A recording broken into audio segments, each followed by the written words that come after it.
Hello दोस्तों, मैं आ गया हूँ ऑब्जेक्टिव के लिए। ये देखते हैं कितने हो पाते हैं। अच्छा, ये जो भी ऑब्जेक्टिव हैं, सबसे पहले चैप्टर 1 के objective, Napoleonic code. Napoleonic code Napoleonic code आया 1804 में। ठीक है। अच्छा, नेपोलियन ने का डिफीट कब हुआ? डिफीट ऑफ नेपोलियन, हार कब हुई? तो हम बोलेंगे 1815। ओके। यूनिफिकेशन का पिलर कौन है, यानी कि stone, mile stone of unification of Italy? Unification of Italy. Okay, 1 minute.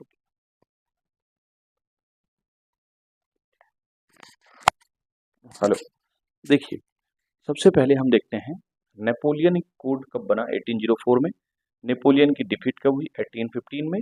साथ साथ याद करते जाइए, ये वीडियो देखेंगे स्पीड बढ़ा के याद भी करते जाएंगे। ग्रिम ब्रदर कहाँ के हैं? जर्मनी के। फेडरिक सोरियो कहाँ का था? फ्रेंच का। फ्रेंच आर्टिस्ट था। इसने 4 पेंटिंग की एक सीरीज बनाई थी, जिसमें ये बताना चाहता था कि हम आजाद कैसे हुए। ठीक है। Who prepared foundation stone for unification of Germany? किसने जर्मनी के एकीकरण की नींव डाली? तो भैया नाम है Napoleon Bonaparte. Okay. Who when France sneeze the rest Europe केच द कोल्ड? जब फ्रांस छींकता है तो बचा हुआ यूरोप, पूरा यूरोप को सर्दी हो जाती है या जुकाम हो जाता है। ऐसा किसने कहा? तो ऐसा कहा मैटरनिक ने, कि जब फ्रांस छींकेगा तो यूरोप को स्नीज यानी सर्दी होगी या जुकाम हो जाएगा। क्योंकि भैया फ्रांस बहुत बड़ा एरिया है, यूरोप का बहुत बड़ा पार्ट रखता है, यानी कि फ्रांस में अगर कुछ भी होगा तो उसका इफेक्ट पूरे यूरोप को पड़ेगा। ओके।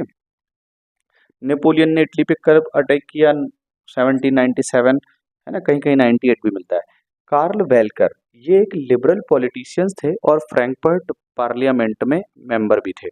फ्रैंकफर्ट पार्लियामेंट के मेंबर थे। ओके, जल्दी से फटाफट फटाफट याद करिए इनको, पूरे क्वेश्चंस को। हाँ, ओके। ओके दोस्तों, बचे हुए आईएमपी क्वेश्चन देखिए जल्दी से। इमैनुअल सेकंड ने किंग ऑफ यूनाइटेड इटली अपने आप को प्रोक्लेम्ड किया। इमैनुअल सेकंड ने अपने आप को इटली का किंग बताया कि मैं इटली का किंग हूँ, अपने आप को घोषित किया। जोहान गॉटफ्राइड, यहाँ है गॉटफ्राइड। गॉटफ्राइड, जोहान गॉटफ्राइड कौन थे? तो ये जर्मन फिलोसोफर थे। जोहान गॉटफ्राइड कौन थे? जर्मन फिलोसोफर थे।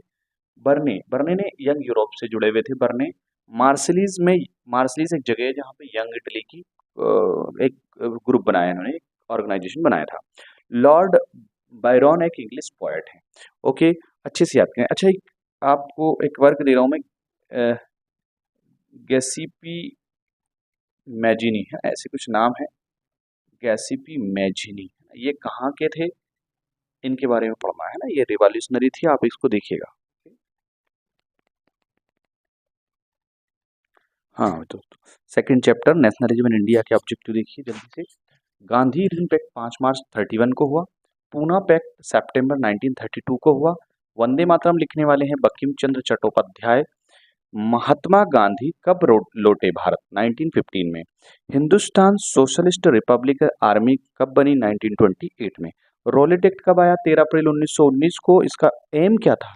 सप्रेस एजिटेटर, जो हमारे नेशनलिस्ट थे उनकी जो नेशनलिज्म की फीलिंग है उनको दबाना, यानी कि वो जो मूवमेंट चला रहे थे, प्रोटेस्ट चला रहे थे, उनको रोकना और उनको जेलों में बंद करना। नॉन कोऑपरेशन एंड खिलाफत कब शुरू हुआ? जनवरी 1921।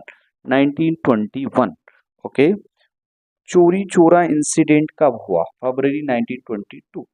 हिंद स्वराज एक बुक है जिसने किसने लिखी है? महात्मा गांधी ने। ओके, इसको जल्दी से वापस से रिपीट करिए, गांधी ये सारा वापस से रिपीट करिए मेरे साथ साथ।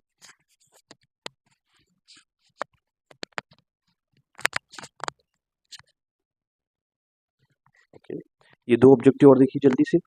फर्स्ट वर्ल्ड वॉर कब स्टार्ट हुआ? 1940 में। कब एंड हुआ? 1990 में। दांडी मार्च शुरू हुआ 12 मार्च 12 मार्च 1930। अच्छा, ये लोग कब पहुंचे 12 मार्च को साबरमती से चल के गए। ये पहुंचे 5 अप्रैल 1930 को। 6 अप्रैल को इन्होंने सॉल्ट लॉ ब्रेक किया गांधी जी ने। ओके, ठीक है ना। अब यहाँ से इसका एक और क्वेश्चन आ सकता है कि भैया सिविल डिसोबीडिएंट मूवमेंट, क्योंकि इसी के साथ कौन सा मूवमेंट स्टार्ट होता है, सिविल डिसोबीडिएंट मूवमेंट, है ना। गांधी जी ने सॉल्ट मार्च से ही सिविल डिसोबीडिएंट मूवमेंट स्टार्ट किया है। ठीक है, मूवमेंट ये पूछे तो ये भी कब से स्टार्ट होता है, तो 1930 से, है ना। जैसे ही सॉल्ट लॉ उन्होंने ब्रोक किया और सिविल डिसोबीडिएंट मूवमेंट स्टार्ट हो जाता है। ओके,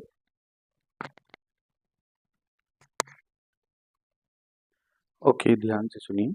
सबसे पहले हम देखेंगे कि 500 साल पहले तक हमारे एंसेस्टर कौन सा फूड मटेरियल नहीं जानते थे। तो हम बोलेंगे पोटैटो, सोया, ग्राउंडनट, में टोमेटो, चिली, स्वीट पोटैटो। ये ऐसे खाने थे जिनको हमारे एंसेस्टर जानते नहीं थे 500 साल पहले तक। आलू, सोयाबीन, मूंगफली, मक्का, टमाटर, मिर्ची और मीठे आलू।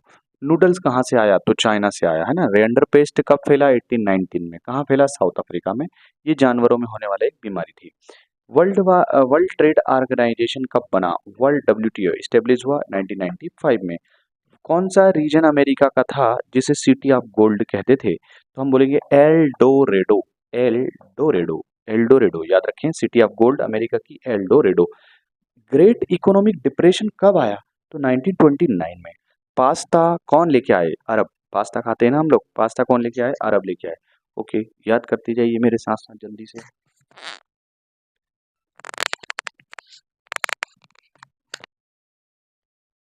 हाँ, अरब। ध्यान से सुनिए। फर्स्ट वर्ल्ड वार 1914 से 1918 तक। ओके, 1918 तक। ओके, सेकेंड वर्ल्ड वार 1939 से 1945। Ben on corn law, corn Ben on corn import, corn law कहलाता है ना। कॉर्न लॉ क्या था, ब्रिटिश गवर्नमेंट ने पास किया। कार बनाने वाले का नाम है हेनरी फोर्ड, सबसे पहले इन्होंने फोर्ड कार बनाई। स्पेनिश सोल्जर सबसे पहले स्मॉल पॉक्स लेकर अमेरिका पहुंचे। ओके, नहीं, स्मॉल पॉक्स कहाँ से शुरू हुआ, स्पेन से। देखिए, दो टाइप के पावर हैं जब जिनके बीच वर्ल्ड वार हुआ। तो एक है एक्सिस पावर जिन्हें धुरी राष्ट्र कहते थे, और एक है एलाइज जिन्हें मित्र राष्ट्र कहते थे। तो एक्सिस पावर कौन है, Nazi Germany, Japan, Italy. Nazi Germany, Japan, Italy. और एलाइज कौन है, मित्र राष्ट्र कौन है, ब्रिटेन, सोवियत यूनियन, फ्रांस और अमेरिका। देखिए भैया, ये मित्र राष्ट्र थे, ये एक तरफ थे, ये एक तरफ थे। ओके, ब्रिटेन, सोवियत यूनियन और फ्रांस। ये 2 मार्क्स में भी आ सकता है कि एक्सिस पावर और एलाइज, धुरी राष्ट्र और मित्र राष्ट्र में कौन कौन थे, उनका नाम लिखिए।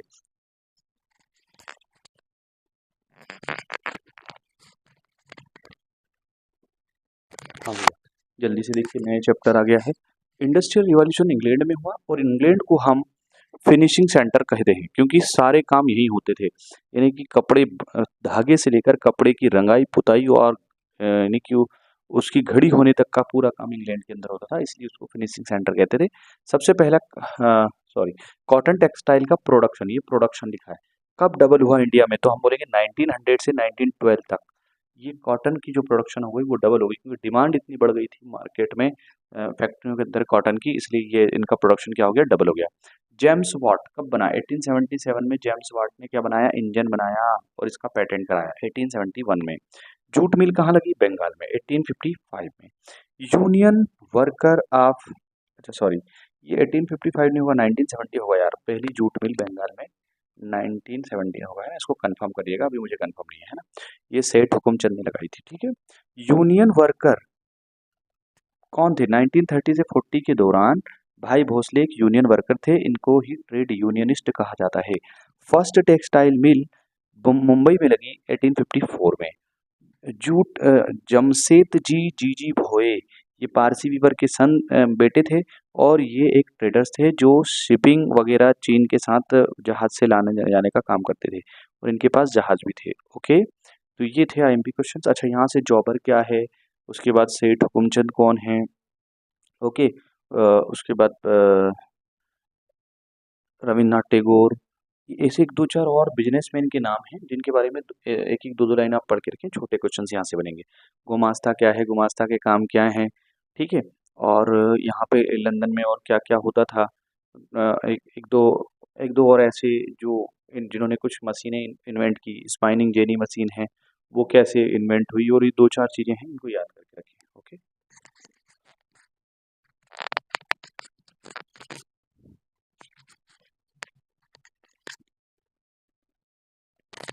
ओके, जल्दी से लास्ट चैप्टर देखिए हिस्ट्री का। प्रिंटिंग टेक्नोलॉजी कब आई, किन कंट्री में आई स्टार्टिंग से? तो चाइना, जापान और कोरिया, ये 3 कंट्री है जहाँ पे प्रिंटिंग टेक्नोलॉजी आई। ओल्डेस्ट बुक जापान की डायमंड सूत्र 1868, और ये बुद्धिस्ट थी, है ना, ये बुद्ध के धर्म के बारे में लिखी हुई थी, बुद्ध धर्म के बारे में। Printing is the ultimate gift of the God, और आगे भी उन्होंने बोला था कि एंड ग्रेटेस्ट वन, और सबसे महान गिफ्ट है। किसने कहा? तो हमने बोलेंगे मार्टिन लूथर ने। मार्टिन लूथर कौन है? मार्टिन लूथर रिलीजियस रिफॉर्मर है ना, प्रोटेस्टेंट है ना, इसके क्रिश्चियनिटी में प्रोटेस्टेंट जो रिलीजन होता है उसके रिफॉर्मर है, ठीक है। Father of press in India, Hicky first book published Gutenberg 1448, Bible, पहली बुक जो गुटेनबर्ग प्रेस में बनाई, Bible. Printing press is the most powerful engine, और आगे भी बोला था and it will end the despotism. तो ये किसने कहा था भैया? लुइस मर्सियर ने। कैसरी जो न्यूज़पेपर है ये बाल गंगाधर तिलक ने निकाला और बहुत फेमस था ये, ठीक है।